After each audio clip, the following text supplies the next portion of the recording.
To support the UnYoked podcast and to help others, please subscribe and rate right now. And if this resource is helpful, please tell a friend. Now, let's get started. The UnYoked podcast, navigating the pain, process, and possibilities after a Christian divorce.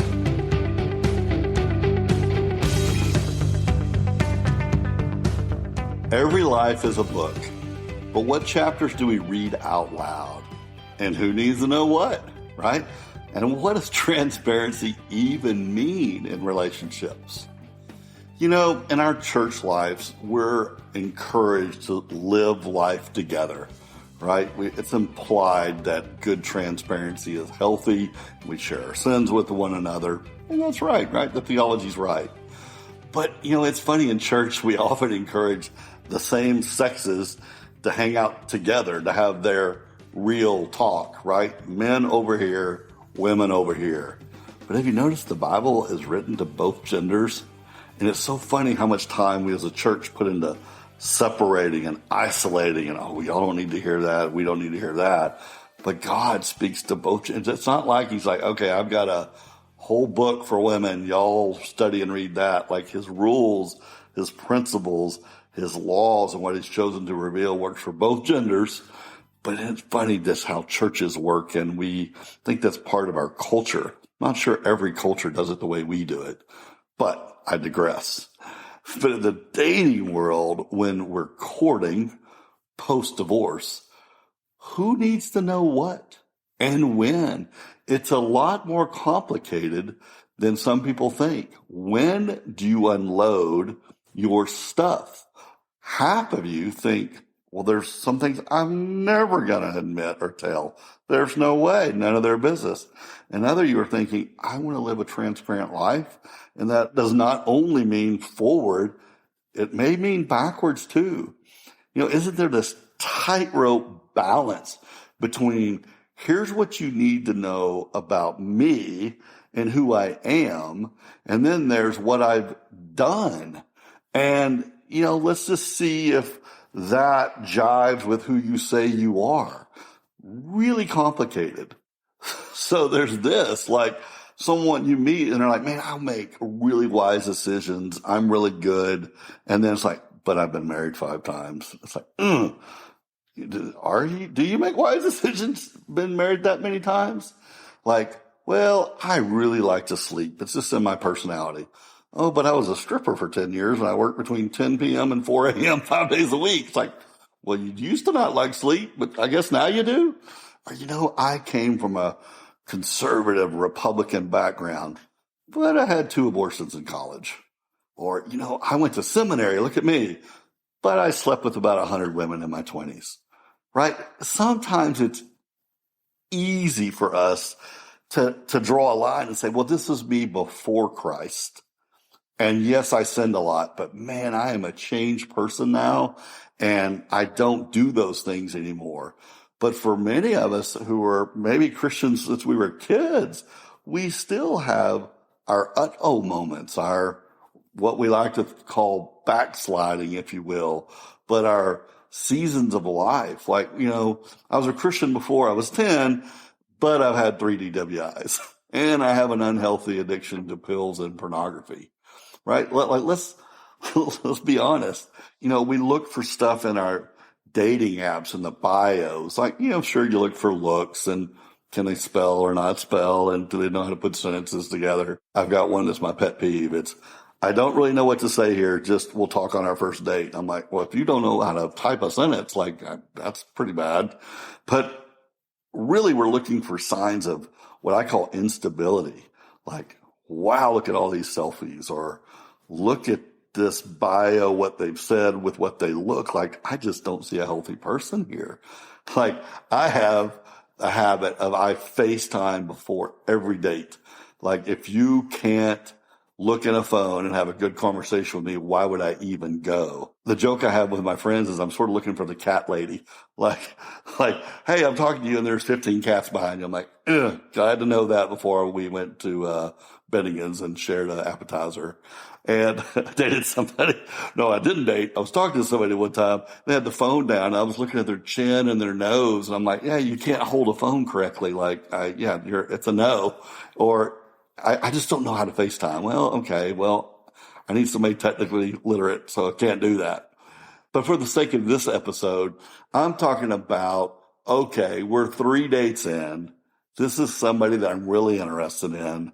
And we've had some long conversations, whether that be text, whether it be the phone, but it's somebody you like. You know, I'm interested and I have feelings and there's a chance there's going to be a relationship here. When do you say what?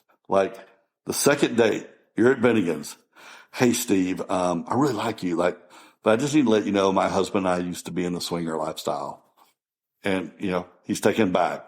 Hey, Cindy, I used to be addicted to opium. I just thought you'd want to know that up front. Or, hey, Tom, I just wanted to say I can't have kids anymore or I don't want them.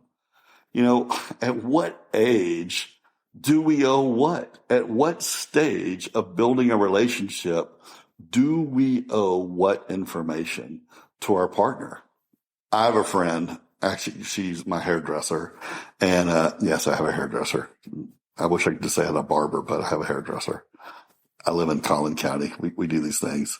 But she has a research app on her phone. And anybody that she goes out with, it's like a private investigator in your pocket. And she researches them before she does her first date. And I ask her, I go, what's your line? Like, if you see something like a DWI, is that a no? Like, what are you looking for? And she goes, I'm actually not as worried about what it says. I'm looking for inconsistencies in their stories. Like, I have good credit. Look at this house. Like, oh, that's funny. You went bankrupt 2 years ago. Or, yeah, no problems for me. It's like, well, you were in prison in Oklahoma back in 86. You want to talk about that? So she's just tried to pull out of what somebody should have already told her she felt like, and then see if you're lying. And she does that research. I was on a podcast before, and we had an episode similar to this of just sort of unloading your junk on somebody. And I remember I jokingly said, if any of your body parts don't work anymore, you owe that up front. Like if you go to a date and somebody doesn't have an arm or whatever, like it's like you feel like you owe that to somebody. I was kidding. I don't even know if it's true or not, but it certainly plays in with sex. Like, is everything real? Does it work? Do you need to know whether it works or not? When are you going to ask? Do you figure that out when you get there? But let's make this real for a moment. Okay, Betsy, before I met with you, I've slept with 70 women, or 4, or 40, or 400. Where's the line? Where is your line? What do you expect? Is there a number that if you heard about it, you would end the relationship? What topic do you want to know? And what do you not want to know? And are you going to pull it out of them? Do you expect it or demand it to them? As Christians, we have this perfect plan. Young couples, you leave your mom and dad, you get married, you sleep together, and you live happily ever after. But we're divorced. We've had sex. Many of us before marriage, hopefully during, and even after. And sometimes I think some of us say, well, it's none of our business. I don't need to know. I don't want to know. But isn't jealousy a good thing? Shouldn't we want some jealousy or disappointment in a person who cares for us? Like, shouldn't it be considered healthy to know that I am disappointed that the person I'm falling for or love or will marry didn't have a lifestyle that was potentially compromising, or once again, maybe just disappointment. Maybe it's just as simple as disappointment. And we've had an episode on grace, which I highly encourage you, if you didn't listen to, go back and listen to it. But where does grace fit in? Like, is there blind grace? Like, I just don't want to know, don't need to know. Or is there listening with grace? Meaning, I do want to know, but I forgive you. Or tell me about that DWI. Tell me how you made that tough decision. What got you and your husband or wife into that? Or why did you do that? It's called building relationship, right? I remember, I may have told this story before, but I'm going to tell it again because it fits right here. I told my counselor one time, Steve, I said, Steve, I will never marry someone who's had an affair on their husband. Will not do it. I go, that's where I draw the line. And so I remember dating people, and the second I found out there was an affair, I was just like, yep, once a cheater, always a cheater. That's what I told myself in the back of my head. And Steve was just so great because he's so wise. He just put his pen down, his paper, and he goes, just want to repeat that to you.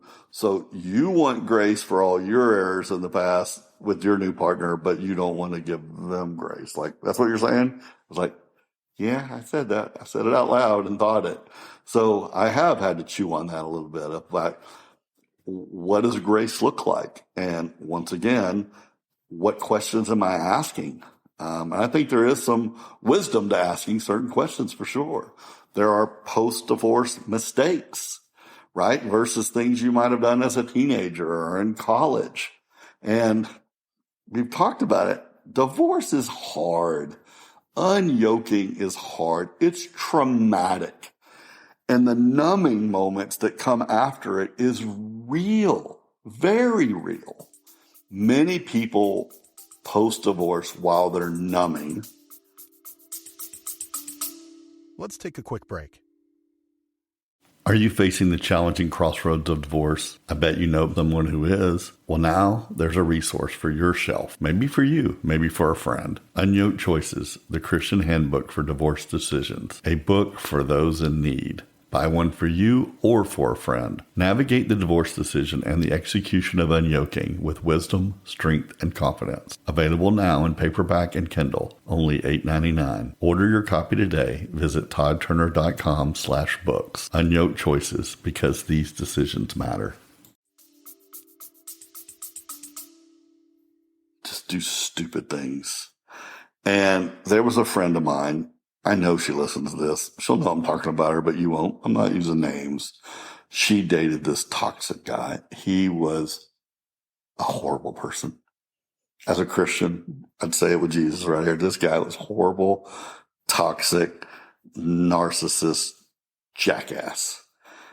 And she dated, and she knew he was, but it was her numbing. She felt good.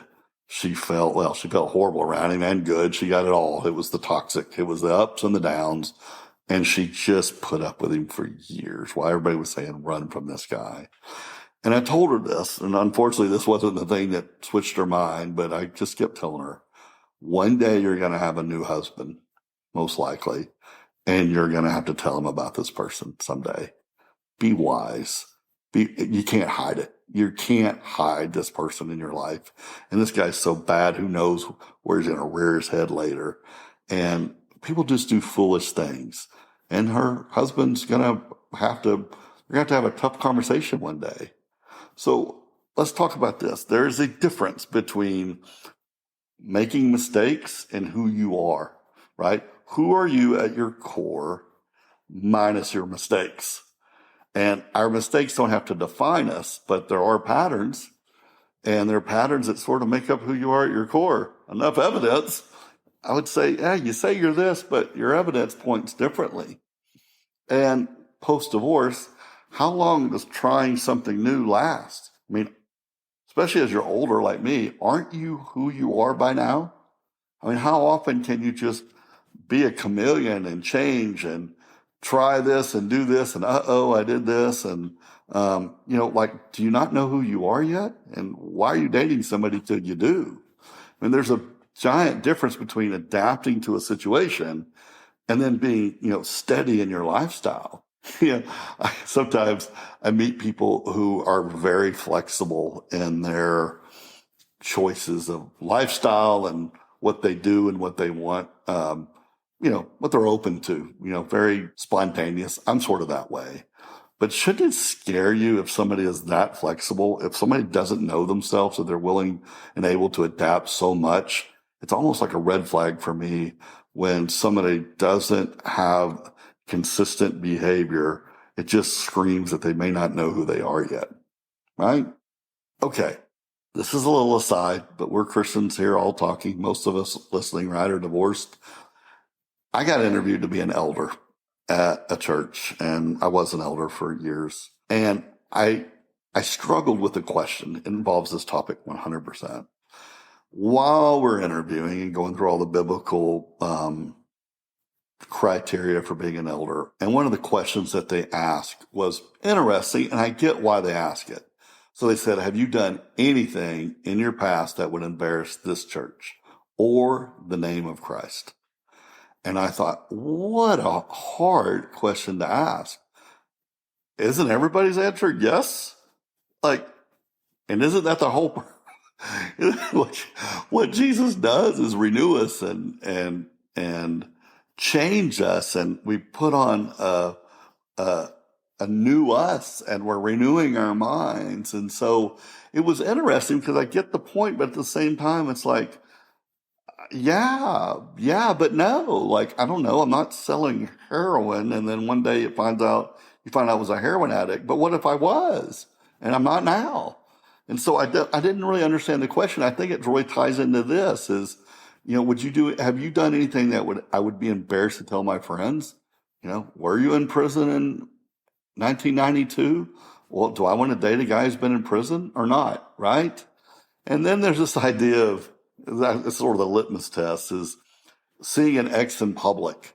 Do you have a long line of messes? Like, I've dated somebody once before, and they're like, oh no, my ex-boyfriend came in, like, turn this way, or let's go over here. And I thought, well, what kind of unhealthy relationship? Like, is he the jerk, or what happened? Like, why can't you say hi to your ex, or what's going on there? And so do you have a lifestyle that the person you're with is always having to avoid their past because their past is so messy? Shouldn't that say something a little bit? And is your life with your ex-spouse, is it tense? One thing I see on dating apps all the time are like, I have a good relationship with my ex. And I think that's a way to say there's no drama in my life. My ex and I, we may have disagreed.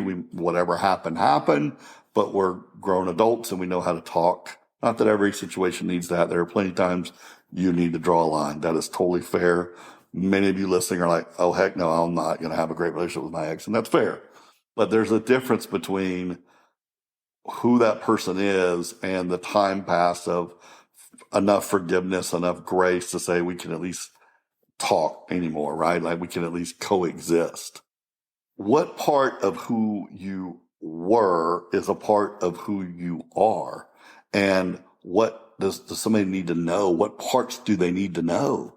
The Bible is full of characters with bad past. I mean, we all know the stories of, Moses murdered somebody. So did Paul. David had somebody murdered while he was sleeping with their wife. And God literally, I'm not going to say makes heroes of them, but he uses them. He loves them. He didn't abandon them. And so, what that tension between we're looking for a perfect person that doesn't exist. And then there's, back to the Christian idea here, there is, I wasn't saved and now I am. And then there was, I was saved, and there's all these things that went wrong. What is backsliding? The Bible never uses the term backsliding, and we created it. I think it's a term we use to say, well, I love the Lord, but I did this thing, or I wasn't walking with him for a while, right? Does that make sense? And in Christian theology, people will say, well, backsliding lasts once, or it lasts a month or two, but 10 years of backsliding, are you even a Christian? That's a whole nother theological conversation. But the story's so much cleaner when you go from bad to good. But how does it work when you are a Christian, you love the Lord, and you still do stupid things? I mean, I fall into that category all the time. I mean, what is a rocky walk along the way in your faith journey? What does that look like, and what does that mean? Let's go back for a minute and talk about sex. I'm going to use the word body counts. Do you need to know what the body count is? How many people you've had sex with? Do you want to know? Abortions, men and women, not just, this is not a woman thing, is my girlfriend had an abortion in college. Do you need to know? I mean, mine didn't, but I'm just saying that. But yeah, is that something your spouse needs to know? Did that something between you and God and your girlfriend at the time, your boyfriend at the time? What chapter of your book needs read and what doesn't? You know, like, hey, okay, well, I was in a threesome. I was in some group sex where me and my wife or my last girlfriend had this kink, or that arrest, that DWI, that fight I got into at the bar, that crazy, embarrassing moment. We're not dating virgins at this age. You're not going to be marrying one. So where is the line? Like, before you're married, there's sort of the line of the virgin. I know couples who couples were virgins when they got married. I know where one was and one wasn't. And I know the tension that put in their marriage. But I can promise you, if you're listening and you were married, 99.99999% of you have all had sex. Some of you have had sex before your first marriage, during, and once again after. What do we need to talk about? Here's my argument. Thorough conversations equal great relationships. Great communication equal great relationships. So what part of this is great conversation and what part of it is like, that's dangerous territory, right? I've really struggled with this because I want a transparent relationship with my forever partner. And so, like everybody, I've got dumb things that I've done in the past, and I've failed in my conversation of that. I've told people, one person literally barely got off the phone without chewing me out. And other people I've told, and they're like, yeah, that's nothing. Like, okay, big deal. Like they threw grace at me, and somebody else, to them, it was a big deal. And I guess that's maybe depends on what your background and where your hurts are. And if you got divorced because your husband beat you and somebody goes, well, I beat my wife once. You're like, okay, well, then you're out. And that's okay. You can have your lines. But what if you don't tell somebody, whatever it is, and they find out later? Would it cause waves? How many, what if you've been in 5 marriages? Do you tell them you've been married multiple times? I know sometimes when I go out on dates, people are very quick to say, I've been married twice or whatever. I feel like that's their way to say, if you have a problem with it, you better have a problem now, because I don't want to lean in without it. But most people don't put that in bios, right? But I will say it's probably wise, don't ask if you don't want to know. Don't ask, because once you know, you got to do something with that. And sometimes it's not healthy. I also say lying is not good, right? We all want our new relationship to not have any lies in it. But I'm going to challenge that. A mentor of mine 20 years ago said there are certain things that it's the lie of omission. It's best if they don't know. It doesn't mean that you're lying, but you sort of are. Like, it's not good to go to your wife and say, I just want to apologize. I just had a big fantasy about your sister and I really want to sleep with her. Dude, lie. That's not something you say. It's not. And, I don't know if that's technically a lie, but it is. I mean, you just don't, there's certain things you don't say and you don't want to know. But be willing to tell. Don't lie. But I also say it's probably not good to vomit needlessly your past and what parts of your past. I mean, sometimes we're put in situations that we have to, I'm going to use the word hide. We have to hide something because we're protecting someone else. In other words, me and my dad robbed a bank. Well, now I just incriminated my dad. Or me and my ex did this. Well, now you just incriminated your ex. Unfortunately, once again, my ex-wife, whatever, had an affair with Bob. Well, now you just put Bob and his wife in a tough spot. So unfortunately, we have to use some prudency of what we reveal and how we reveal it, right? There's just certain ways to navigate something. And this is one of those cases of being very careful that by you admitting something, you're not throwing someone else under the bus, right? Here's a good one. I had an affair with my secretary. Well, now that you're dating this person, it's like, Well, your secretary's married. Like, yeah, they are. You know what I mean? Like, you have to be really, really careful with not incriminating someone else in your story. Why? Well, one, churches and cancel culture. It's so funny how the right, I'm going to say far right, gripe about the left with cancel culture. And literally, the church is probably just as bad about it. We cancel people all the time. The second we find out something about somebody, then it's like, well, who needs to know what and when? And sometimes it's none of the church's business because that is a personal issue. It doesn't mean that they have the right to that topic, that whatever that was. So if you are living in a place, because some of you do, the whole reason I'm making this episode is because some of you live with this tension and this guilt and this, if anybody knew about this, they would not like me. They would not respect me. I'm so embarrassed I did X, or I had a lifestyle of X. You feel that your past needs to stay hidden. Your chapter in your book needs to be unread. But your story didn't end with that chapter. There's more to be written.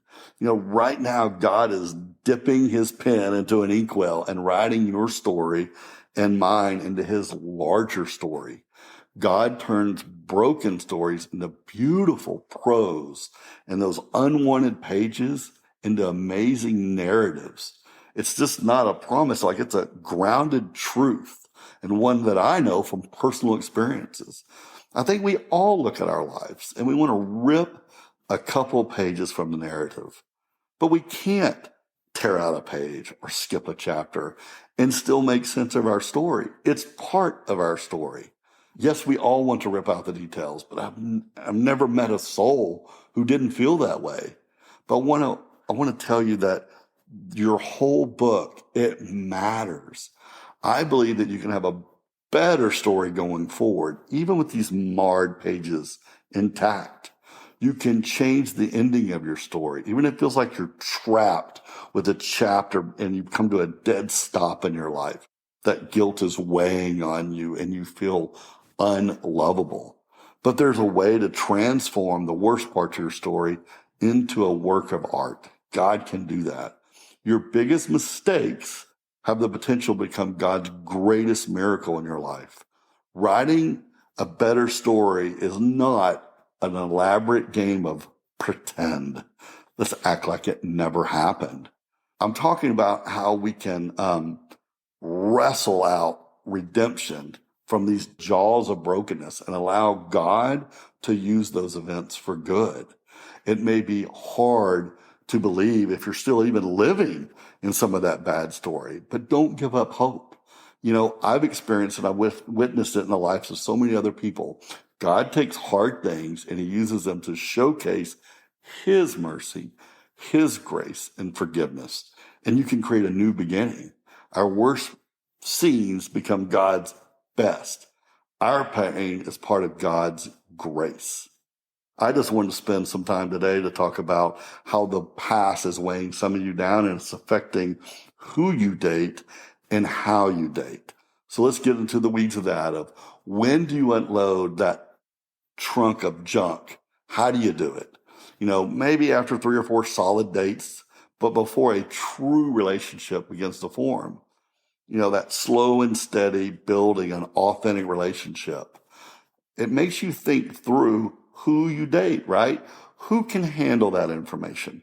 Well, if you're just dating a guy, I'm like, oh, he's a great orthodontist and I think he's going to be really stable, but man, there's no way I'm going to tell him about that. No way. Was he the right guy? Don't you want somebody that you could open up and show him your scars and he's like, I love you no matter what. Yes. And by the way, here's mine. I don't care if he's an orthodontist or not, right? It's not like sometimes we choose people based on the results they give us and we're living these lives of I'm not going to show who the real person I am or what I went through. Or what if it is a redemption story? Why would he not want to know? Don't you want your new partner to know that you've been redeemed from something? And then what if they tell you, oh, let me tell you my redemption story. You talk about drawing you close and tight. That would do it. So find somebody who is trustworthy, who loves the Lord, who exudes grace in all that they do, that they have a good character, right? Some of you are just breaking relationships and you're overcomplicating things when you're looking for love. If you read my bio on the website that talked about my dating experience, I think I encouraged that a few episodes back. This idea that we look often, this is wrong, we look for people who are compatible. And once we find somebody compatible, then we'll love them. But love makes you compatible, right? So I'm repeating it here because it's important. If you love someone, then you can forgive, wade through, or just say, I'm going to journey through that toughness of whatever that situation was and how it manifests itself, right? I'm going to give a very specific, I just thought of this right now. Let's say you were very sexually active in the past and you got herpes. Well, now you're thinking, well, that just limited me. Well, no. Obviously, most people probably wouldn't want to date someone with herpes in general. But if you love someone, you adapt. Compatibility does not equal love. Love equals compatibility. And when you get to know somebody, you choose somebody wisely, you show your scars. Here's my scar. Here's my scar. Here's my stupid thing I did.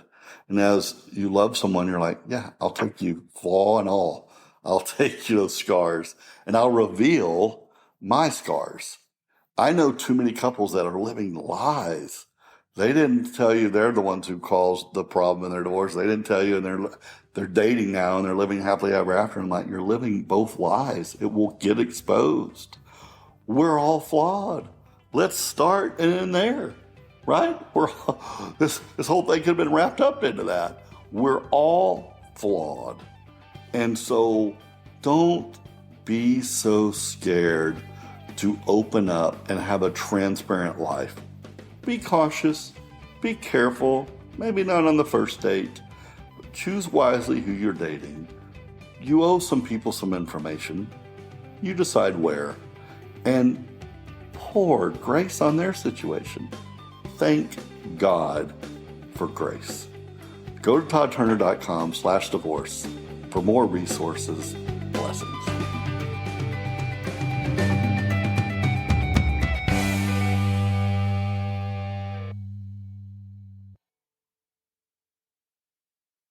Thank you for listening to the UnYoked podcast with me, Todd Turner. This was originally planned to be a limited 17-episode podcast navigating the major milestones after a divorce. Well, the feedback and needs were too great. And now I'm going to dive deeper into each episode, but with a female co-host. We are excited to help further the conversations into divorce recovery and gaining healthy, single legs as a Christian.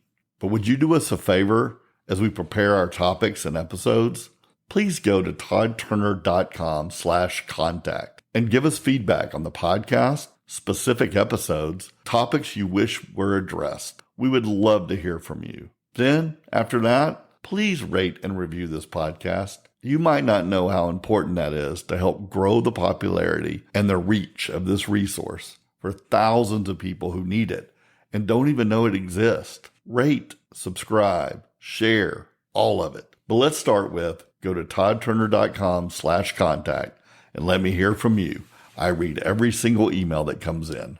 Blessing.